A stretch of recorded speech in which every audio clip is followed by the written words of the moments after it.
전편에서 이승계와 정도전이 만나서 한 말이 용비어천가에 실려 있다고 말씀드렸습니다. 그런데 그게 조선 왕조실록에도 나와 있습니다. 그렇다고 해서 두 사람의 대화가 완전히 실화라고 장담할 수는 없습니다. 실화일 수도 있고 의도적으로 지어냈을 수도 있습니다. 역사라는 게 이긴 자가 남긴 기록이니까요. 홍무제가 고려의 사신들을 유배 보내기 시작했는데도 고려 조정은 아랑곳하지 않습니다. 1384년 7월에 또 사신을 보냅니다. 김유의 뒤를 이어 성절사를 파견하는 것입니다. 축하야 의뢰하는 것이고 진정한 임무는 앞의 사신들과 마찬가지입니다. 시호를 받아내고 왕위 계승도 인정받는 것이지요. 하지만 문제가 불거졌습니다. 사신으로 가겠다고 나서는 사람이 없습니다. 명나라에 가서 유배되니까 누가 나서겠습니까? 모두 이리저리 손을 써서 사신으로 뽑히는 걸 피하기에 바빴습니다. 이렇게 되자 실권자인 임견미가 정몽주를 추천합니다. 정몽주는 이미 중국과 일본에 각각 갔다 온 바가 있습니다. 10년 전에 중국에 갔다 오는 길에 풍랑을 만나 홍사범 등 12명이나 익사한 사고가 있었습니다. 거기에서 구사일생으로 살아남았습니다.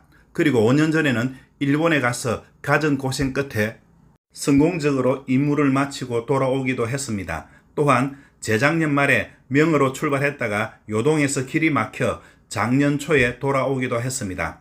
그런 정몽주를 또 보내려고 하는 것입니다.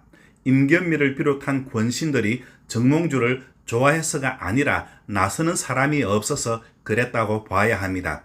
권신들로서는 손해볼 게 없는 장사입니다. 정몽주가 명나라에서 혹시 잘못되더라도 상관이 없습니다. 권신들에게 끌끌어온 신진사대부 한 사람 떨어져 나가는 것이니까요. 임견미의 추천을 받고 우왕이 정몽주를 불러들입니다. 정몽주는 두말하지 않고 뜻을 받아들이겠다고 합니다. 정몽주가 과연 고려의 충신인지 아니면 기회주의자인지 오늘날까지 논쟁이 있다고 앞에서 말씀드린 적이 있습니다. 이런 장면에서는 그가 충신이라는 데 이견의 여지가 없습니다. 그는 오직 나라를 위한 충심으로 임무를 받아들인 겁니다. 난처한 것은 촉박한 시간이었습니다. 요동에서 계속 육로가 차단되어 해로를 택해야 합니다.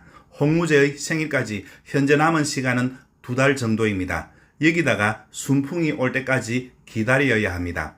보통 백길로 남경까지 가는데 3개월 정도는 잡아야 여유가 있습니다. 지금 같은 경우는 까딱 잘못하다간 도착하자마자 늦었다고 벌받기가 십상입니다. 작년에 홍무제가 김유를 감옥에 보낸 바 있습니다. 이유는 늦게 도착해서였습니다. 정몽주가 시간을 끌 여유가 없습니다. 정몽주는 당장 출발을 서둘렀습니다. 이때 그가 함께 따를 서장관으로 정도전을 뽑았습니다. 제발로 가시밭길에 들어가겠다고 하는데 권신들이 반대할 이유가 없습니다. 9년 만에 정도전이 재개하는 순간입니다. 정도전은 작년에 이승계를 만나고 나서 올해도 함흥에 2번 다녀온 바 있습니다. 이승계와 친분을 두텁게 하고 때를 기다리던 중에 정몽주의 추천을 받은 것입니다. 기적처럼 정몽주와 정도전은 홍무제의 생일에 늦지 않았습니다. 그들은 보통 이틀 동안 가야 할 길을 하루 만에 해치우는 식의 강행군을 통해 시간을 맞출 수 있었습니다. 홍무제가 그들을 접견했습니다. 홍무제는 정몽주가 전에도 사신으로 온 것을 알아보고 의외로 잘 대해 주었습니다. 고려 사신들에게 예우를 후하게 해서 돌려보내라고 예부의 명령을 내립니다. 정몽주와 정도전은 홍무제에게 시호와 왕위 계승을 바라는 표문을 전합니다. 그리고 명에 머무르면서 유배지에 가 있는 고려의 사신들을 풀어내려고 노력합니다. 9월에 임견미가 일시적으로 물러납니다. 작년 3월에 그가 수문화 시중에 올라서니까 1년 6개월 만에 물러난 겁니다. 우왕의 놀이친구 중에 임견미의 아들 임치가 있다고 앞에서 말씀드린 적이 있습니다. 우왕은 임견미가 탐욕을 부리는 꼴이 보기 싫어 임치를 만날 때마다 넌지시 속내를 비쳤습니다. 이를 눈치채고 임견미가 병을 핑계해서 물러나기를 청한 것입니다. 그러나 잠깐 물러서서 우왕의 눈치를 살피는 것에 불과할 뿐입니다. 우왕은 시중인 조민수도 임견미와 함께 파직했습니다. 빠진 자리를 최영과 이승림으로 채웠습니다. 각각 문화시중과 수문화시중이 된 것이죠. 이때 이인임도 퇴임하겠다고 했습니다. 우왕은 허락하지 않고 그를 영삼사사에 계속 유임시킵니다. 그러나 최영이 계속 사임을 요청합니다. 결국 우왕은 2달 만인 11월에 임견미를 다시 부릅니다. 최영을 대신해서 그를 문화시중으로 임명합니다. 임견미는 부수상 자리에서 잠깐 물러났다가 수상 자리를 꿰찬 겁니다. 그가 고려의 실세라는 사실을 여지없이 보여주고 있습니다. 우왕은 그가 곱지 않지만 어쩔 수 없습니다. 이미 조정의 주요 자리는 대부분 그의 사람들로 채워져 있습니다.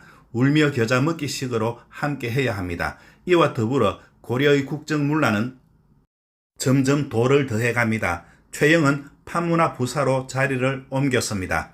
이 시기의 권력 구도에서 이인임과 최영은 임견미의 상대가 되지 못했습니다. 이미 이인임은 한 발짝 물러선 상태입니다. 최영이 임견미나 염흥방 등을 상대하기에는 조정에서 세력이 따라주지 않았습니다. 무엇보다 근본적으로 최영은 군인이지 정치꾼이 아닙니다. 10월에 들어 고려의 외교 관계에 변화를 보이는 기록이 등장합니다. 북원에서 사신을 보내와서 화령부에 이르렀다. 혹은 임원충을 보내어 위로하고 돌려보내었으나 길이 막혀 반년을 머물러 있다가 갔다.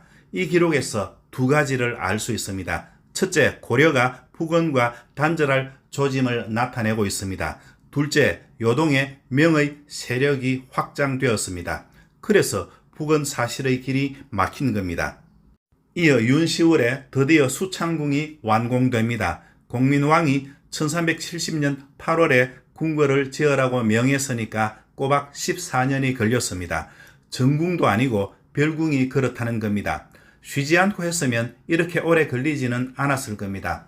아마 사정상 쉬어가면서 했을 겁니다.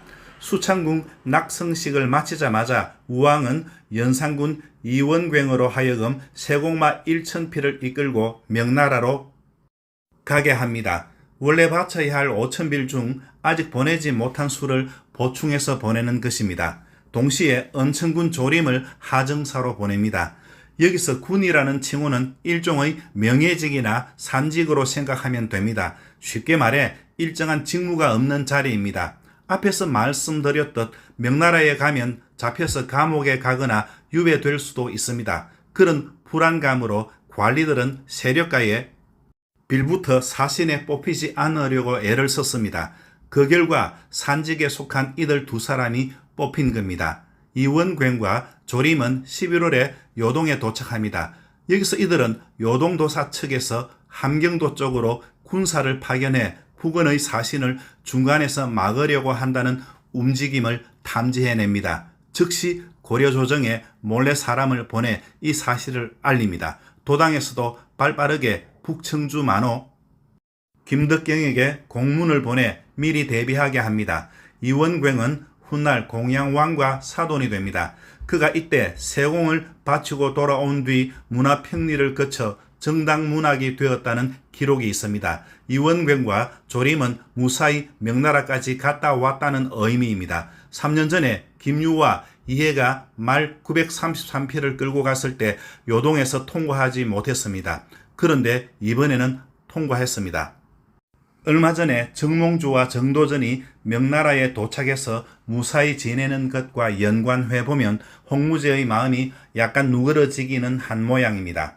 여진족 천호인 백파파산이 요동도사에서 내린 명령을 받습니다. 그가 기병 70여 명을 이끌고 함경도에 있는 북청주를 기습했습니다. 북원의 사신을 잡으려고 하는 의도이지요. 하지만 고려에서 이미 연락을 받아 대비하고 있는 사실을 백파파산이 알 턱이 없었습니다. 만호 김덕경이 군사를 이끌고 피하는 척하다가 밤을 타서 명의 군영을 공격해 불사르고 40명을 죽여버립니다. 백파파산이 폐주에서 달아났습니다. 고려조정은 계속해서 이승계를 동북면 도원수로, 문화찬성사 심덕부를 상원수로, 지밀직 홍징을 부원수로 임명해 요동군의 침공에 대비하게 했습니다.